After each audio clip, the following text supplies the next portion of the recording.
This section will cover the importance of developing a sales strategy for your business. There are various ways to interact and handle incoming inquiries. By the end of this section, you will understand what strategies are best to employ into your business. Why you must have a sales strategy. What gets measured gets done. You must be working towards an end goal. If not, why are you doing what you are doing? Businesses that succeed are ones that are focused. So I want you thinking daily, what am I trying to achieve today? Monthly, what am I trying to achieve this month? Yearly, what am I trying to achieve this month? And you must focus on how much growth you want week on week, month on month, year on year. You've got to keep pushing forward as a business until the point that you are happy. But sales strategies are critical to success. Ways to sell. Number one is face-to-face, my preferred method of selling. Number two, telesales, selling over the phone. You can reach more people a lot quicker, but you can't sell such higher ticket items using that method. Number three, e-commerce. Possibilities are endless with e-commerce. You can have huge waves of traffic and transaction, so very exciting. And number four, webinars and funnels, which do also work really, really well. Face-to-face selling, and this is the one that most of you need to get better at or improve on, okay, or learn more about. So number one is turn up on time and well presented. Many in the construction industry, okay, turn up with the customer after they've finished a job in their dirty clothes and so on. That's a complete no-no. You must go in sharp, in a shirt, okay, and ready to present the best that you possibly can. Because if you don't look your best at this moment in time, how will a customer see the value in your package? And how can you stand out from the crowd? Number two, set an agenda. It's not a quote. You're not going to give a quote. You're going to a sales appointment. So make sure you set an agenda. Okay, we're going to go into the property. We're going to speak to the customer. We're going to do our survey. We're going to sit down and go through the product. And then we're going to give a price. Then we're going to try and close the deal. So you know the format. The customer knows how long you're going to be there. They know what you're trying to achieve while you're there. Number three is building rapport. You must build rapport with your customers. Okay, get them to buy into you, get them to like you, and see if you can remember from previous sections what I said. People buy from people they know, like, and trust. Okay? Number four, follow a proven sales process. Okay, prove the process. It's straightforward. You don't have to keep reinventing the wheel. Create a step-by-step guide to what, okay, your product and service looks like. Lead lands in, customer gets called. Customer gets told this information, we go to do the quote. We go to do the quote, we set the agenda, we try to close the deal, okay? Sales processes are simple. You've just got to document the one that's right for your business. Number five, take literature, props, guides, and charts, okay? You've got to do your best to stand out from the crowd. The easiest way to get ahead is to do what the competition won't do. So if you've got the competition, okay, so focused on just doing the bare minimum, if you can go in with a prop or a demo or something the customer's not seen yet, it makes you look so much more valuable. It helps you stand out from the crowd. It drives the value proposition that you are offering. And in this world right now, it's very competitive. So I recommend that you do all of those things. And then finally, number six, be able to take payment and close in the house, the property, or the shop. Okay, you've got to be able to close the deal. But to be able to do that, you need the facility to take a payment. So make sure this happens. Stop leaving the home and sending the quotes after. Get the deal done while you are there. Telesales. A successful telesales team will have a set number of calls. So if you want to start building a telesales team or put someone on the phone, set the number of calls that they need to make per day. That is the first thing that you do. Then you need to have correct script. They need to follow a structure. They need to follow a script. They can't just haphazard say whatever they like, because you never know what works and what doesn't work. Number 3, they must add value to the call, okay? Add value to the customer. You've got to work doubly hard on a telesales call to win the business, because you've got to get people to buy into you. A motivated agent is critical, so have incentives, have challenges, have rewards, get it exciting. You need to get people buzzing around selling the product. Number 5, being able to close on the phone is a skill that you must master. Okay, you must master closing on the phone if you want to have a successful telesales team. And there are ways to do it, okay, that we'll talk about in the closing section at the end. So we look at now, finally, a faster, more immediate way to hook the customer. That's what happens when you're on the phone, because you can get to them a lot quicker. Face-to-face sets up the initial visit, close it on the phone, have sweeper teams to close the quotes that you are doing, so somebody is following up. Right, telesales is a great addition, and as your businesses grow, you will need it. Doesn't mean you've got to have a massive call center. You can have 1 or 2 agents working on it, but they will be vitally important and a great return on investment. E-commerce. Now, for many of you, this may not be relevant at this moment in time, but you might start wanting to sell something that you do online. So a successful e-commerce site has the following. Number 1, the right traffic, and you can look at your website really as an e-commerce website. Even if they're not buying online, you're trying to get the lead to convert. So you can look at the success of the lead coming out of the website as really your transaction. Number 1, the right traffic. You've got to send the right people to your website. The right people have to be there if you want to get sales.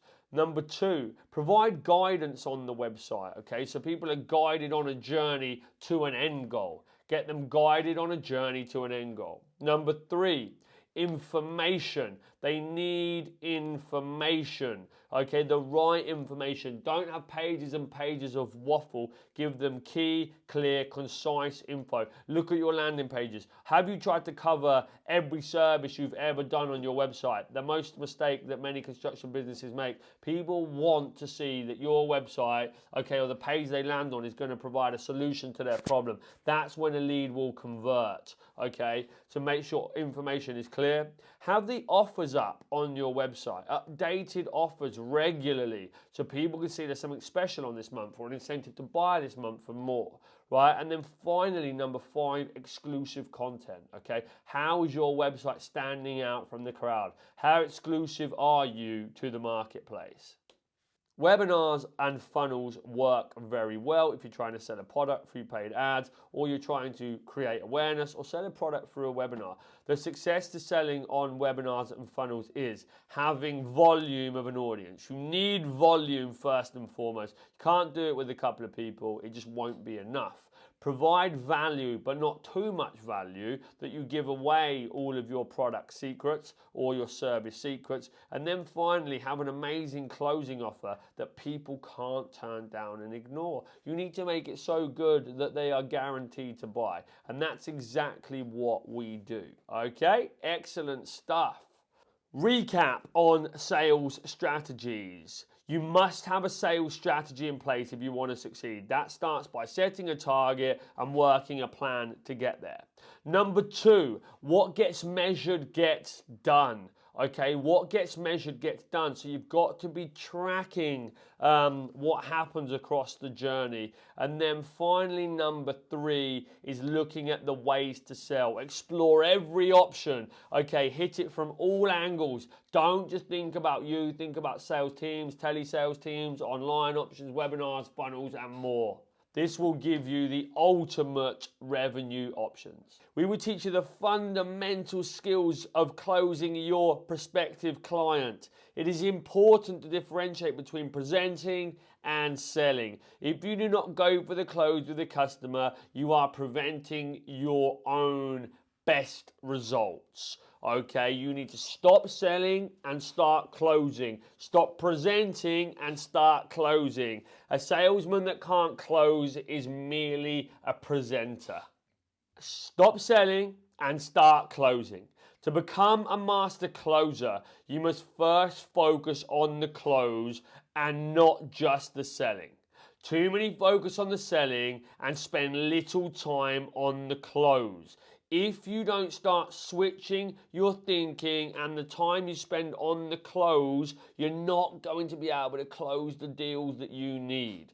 Okay, so whenever you're in a sales appointment, you must take the customer on a journey. Okay, how are you going to wrap up the presentation to the point that you ask for the business? Go for no. One of the biggest things I can teach you guys is to start getting comfortable with being uncomfortable. Going for no. What's the worst that can happen if a customer says no? So many people in sales are so scared to ask for the business, they never get the business because you don't like rejection and you don't like being told no. But the reality is, okay, being told no is one of the best things that we can hear, because then that means that we push further to close the business.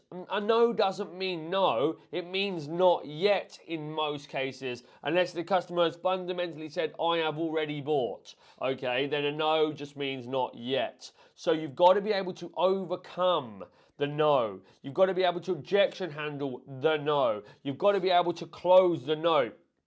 I used to see salespeople, and I've employed, hundreds of salespeople over the years. Hundreds, not just a couple, hundreds, okay? And I know what it takes to succeed in sales. And I used to see sales reps almost packing away before they'd even given the price. It was like, right, I'm going to get the price and I'm going to get out of here as quickly as I possibly can. The reality is, guys, okay, that you need to make sure that you are going for the no, that you are comfortable with hearing it. As soon as somebody said their first no, then you say, okay, great. Well, listen, I know it's going to take between 5 to 12 times of objection handling before you say yes, so I'm going to go through that process. We've learned that in this presentation. So unless the customer had said no at least 3 times, okay, I would continue to work with them to understand why. People need reinsurance. People need confidence. People need convincing. Okay, and that's your job to do it. Become fearless. Most of you are too scared to close because you're scared of rejection. You need to learn to like rejection, to love rejection, and don't fear objections. Okay, objections aren't negative. They're just meaning that you haven't done enough to convince the customer yet. I keep reinforcing this message, okay? An objection isn't a no. If someone says you're too expensive, that is not meaning you're too expensive. It means that you haven't justified why you should be able to charge that price yet. It gives you the understanding of what you need to do next. So it's all positive stuff. 5 common closes. Can you send me more information? This is one of the most frequently used objections by a customer to create room between you and them, to buy them some time. But if you let them go on this one, you won't hear from them again, okay? So I always say, can I ask you a couple of questions now to better understand how we might help you while I've got you? There's no point us going away and sending the info because I'm right here and I can support you. And then people will have to ask the questions then and there, because if they want to know what they want to know, what is it that they want to know? Okay, so isolate it right there. Now, the next one, we already work with a competitor or we've chosen a competitor. Okay, no problem. I appreciate and respect your decision. Can I ask you why you work with them or why you have chosen them?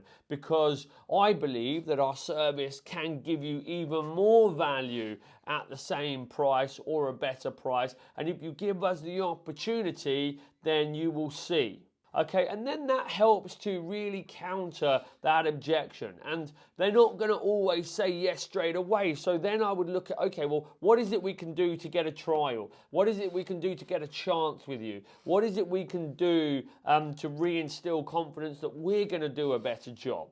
Okay, and use that as the close for this one. We don't have the budget, objection, and close. Well, first, on qualification, you should understand whether they do have the budget. You can't go and sell somebody a hot tub that has the budget for a paddling pool. Okay, so make sure you're qualifying it right. And then when you get round there, if they didn't realize how much it was going to be, or you've not articulated it, then you need to give them options to close. We used to use finance regularly. It was about 70% of our sales. So we have some great finance packages that can help and support you spread the cost. It's going to be a much easier way to buy. There may or may not be some interest attached depending on what package you sell. But you've said to me that you want it. You've said to me that you need it. So why don't we put it on finance rather than paying out? And then you can have the product that you want. Should we go ahead and get the deal signed? Okay, so close using finance on we don't have the budget.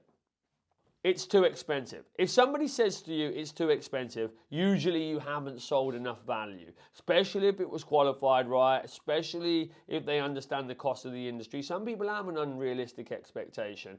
But, okay, it's too expensive means that you haven't sold your service, you haven't sold yourself, you haven't sold the value. So you've got to really reinforce why it's not expensive. This is what the price cost does. This is what the materials cost does. This is what the labor costs. This is the money that we're making, okay? Talk it through with them. Emphasize the product's value. Avoid discussing price right away, but instead ask them to consider what it will cost them if they do nothing, okay, and help them consider the biggest picture of their business and bottom line. Understand what their price point is. Then once you've sold the value, you may be able to counter a too expensive objection with a discount close. Always keep a little in the tank so you've got something to offer that customer. So close this with a discount close. The final objection, I'm just not ready to decide.